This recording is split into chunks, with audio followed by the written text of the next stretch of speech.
Vambora. Cara, você é com todo respeito, dinossauro da internet, né? Você tá há Sim. muito tempo aí, você meio que pavimentou essa estrada maluca aí, que hoje a gente vê que tá gigantesca. Como que foi esse rolê, cara? Como que tu entrou na internet? O que que você tava fazendo antes? Cara, então, eu me formei, eu fiz publicidade, né, na UFRJ, e o meu sonho, quando eu comecei publicidade na UFRJ, era trabalhar numa agência, dessas agências de publicidade moderninhas aqui de São Paulo, que fosse toda de fórmica branquinha, com puffs coloridos e pessoas descoladas, e fazer aquela coisa de festival de Cannes, era o que eu queria. Mas não foi tão fácil. Primeiro porque eu estava no Rio de Janeiro, o mercado publicitário do Rio de Janeiro é muito menor que o mercado aqui de São Paulo. E foi uma época uma época familiar conturbada para mim. Meu pai tinha morrido, eu sou filho mais velho, então era uma situação meio delicada, eu queria já começar a minha trilha profissional.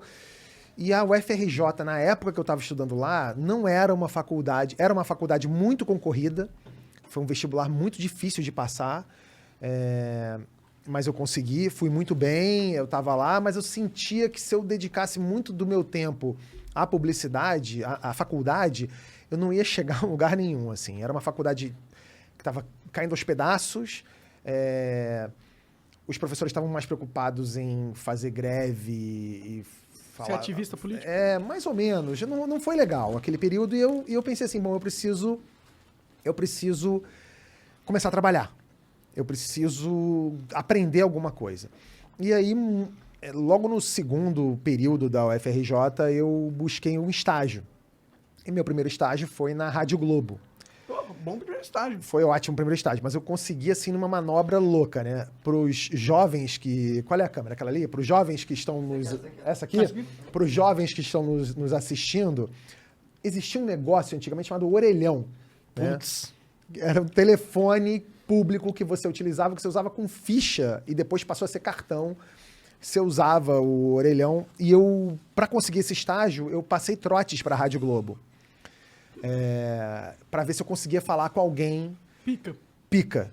E aí, passando trotes, usando várias fichas de telefone na UFRJ da Praia Vermelha, eu consegui falar com José Carlos Araújo, o narrador esportivo, que era diretor... José Carlos Araújo. Exatamente, ele era diretor de esportes da Rádio Globo. Da hora.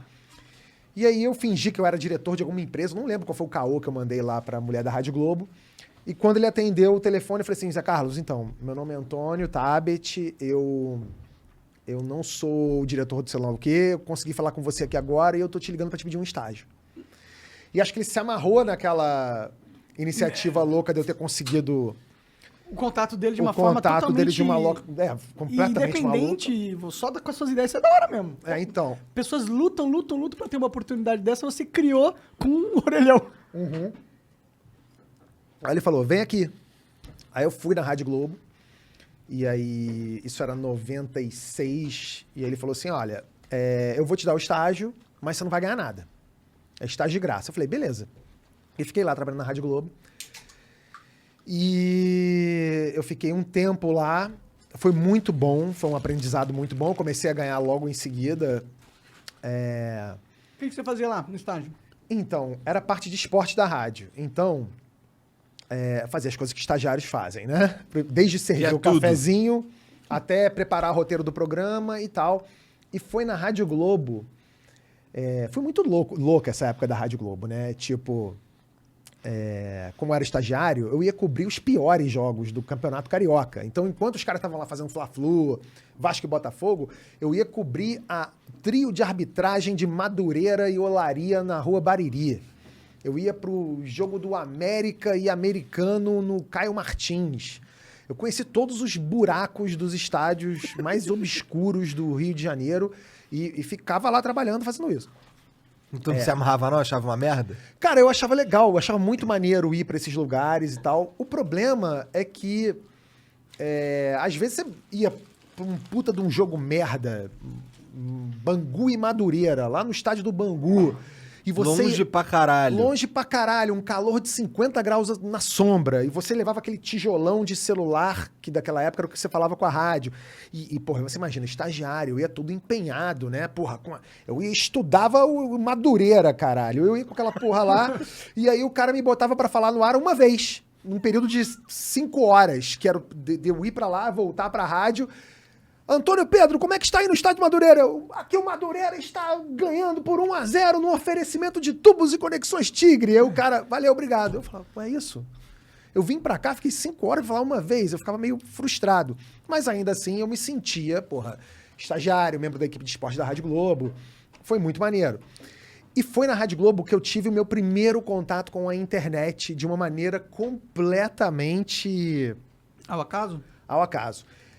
Naquela época, os jornalistas da Rádio Globo, os roteiristas dos programas ainda usavam máquina de escrever, datilografia. Então, assim, os caras ficavam aquele barulho de redação e tinha um computador parado num canto da Rádio Globo e ninguém usava. Era um computador e parado. Ninguém sabia nem ligar. Entendi. Na época que o computador era o computador. foda. O computador era tipo, sei lá, era como se você botasse uma máquina de Nespresso numa jaula dos macacos do zoológico. Assim, ninguém entende o que é aquilo. E ficava ali parado no canto. E aí eu conheci um maluco da informática da Rádio Globo que falou pra mim, pô, isso aqui é um computador, isso aqui vai ajudar vocês pra caramba. Eu falei, tá, mas como é que usa isso aqui? Ele, pô, isso aqui você liga aqui e tal. E era um computador ainda naquela época tipo Matrix, né? Que era aquela tela preta que as letrinhas verdes que apareciam, DOS. Ele falou assim, pô, aqui você consegue ver em tempo real os resultados dos jogos no mundo inteiro. Caralho. Eu falei, pô, maneiro, né? Já vi aquela coisa. Porque antes de eu trabalhar na Rádio Globo, o Igor deve se ligar nisso, porque assim, quando a gente ouvia jogo na Rádio Globo, o cara tava narrando Flamengo e Vasco. E ele falava assim, bom, vamos ao Centro Eletrônico de Informações com fulano de tal que vai dizer quanto é que tá o jogo do Remo e Paysandu lá no Pará.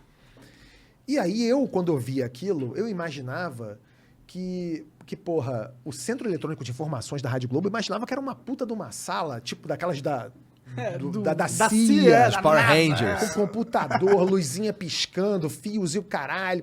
E o Centro Eletrônico de Informações era um senhorzinho pretinho, que usava um terninho empuído, chamado Pato Preto, era o apelido dele na rádio. Ele usava uma agenda velha de telefone que ele ligava para as federações e perguntava quanto é que tá o jogo do Remo. Aí o cara falava assim, tá 1-0 Remo. Ele falava assim, aí o Centro Eletrônico de Informações era ele. Ele passava um papelzinho pro cara, e o cara falava assim, tá 1-0, Centro Eletrônico de Informações. Tem nada de eletrônico. Nada de eletrônico. E as informações às vezes vinham erradas, porque o cara lá da federação mandava um moleque ver quanto é que tava o jogo no estádio. Era uma loucura. E aí, quando eu descobri esse computador na Rádio Globo, eu falei assim, agora eu vou crescer aqui dentro dessa porra. Que eu virei o estagiário louco. Sabe mexer no PC? Que sabe mexer no PC. Então eu pegava os resultados ao vivo de Real Madrid e Barcelona. E os caras, como é que você descobriu essa porra aqui de Real Madrid e Barcelona? Eu falava, porra, no computador ali tem, ó. Tá aqui Steaua de Bucareste, tanto e sei lá quanto. Porra, eu comecei a ver os resultados dos caras, caralho, esse moleque Hackerman. E aí eu comecei a imprimir roteiro, em vez de ser na máquina de datilografia, eu comecei a imprimir roteiro no computador. Depois eu comecei a trocar a fonte do roteiro, eu botava um Times New Roman, sei lá o quê. Os caras começaram a não gostar. Porque os caras falaram assim, porra, isso aí tá atrapalhando o nosso esquema aqui. Ah, tá, os outros caras. Os outros caras que não sabiam mexer em roteiro, tipo, o José Carlos Araújo recebia um roteiro impresso bonitinho, ele falava assim, pô, isso aqui tu mandou fazer isso aqui? Eu falei, não, isso aqui é no computador. E os caras que faziam roteiro na máquina de datilografia não gostavam. E aí eu fui puxar o meu tapete na Rádio Globo, me tiraram da parte de esportes e me botaram na parte policial. E aí era punk rock, porque aí eu tinha que ver cadáver em vez de ver trio de arbitragem, eu via cadáver em mala de sei lá onde. E aí, teve tiroteio sei lá onde. Puta, lá vou eu pra tiroteio. Lá vai eu pra tiroteio. Fui pra tiroteio uma vez, 2 vezes. Eu falei assim, não, acho que deu, né? Aí eu abandonei o estágio. Abandonei. Eu nem peguei minha carteira de trabalho. Deixei lá no RH.